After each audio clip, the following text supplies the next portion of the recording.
সাথী ও বন্ধুগণ, আজ আমরা বিএনপির ৪৬তম প্রতিষ্ঠা বার্ষিকীতে এই দেশের আধুনিক নেতার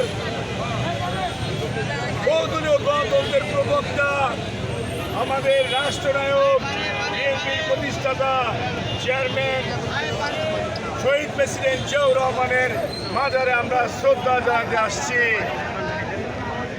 আজকে আমরা সবাই অনেক আনন্দিত, অনেক প্রফুল্লিত। আমরা এই স্বৈরাচারী হাসিনা বৈষম্য ছাত্রদের তারাকে, এই দেশের জনগণের তারাকে এই দেশ থেকে পালিয়েছে।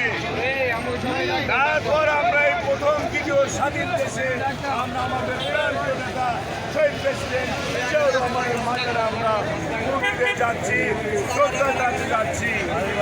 তাই এই দেশের জনগণ এখনো প্রমাণ করে দিচ্ছে, এই হাসিনা সরকারকে বিতাড়িত করে, এই সরকারকে বিদায় করে, এই অগণতান্ত্রিক সরকারকে বিদায় করে তারা একটি গণতান্ত্রিক দেশ উপহার দিবে এই বিএনপির মাধ্যমে।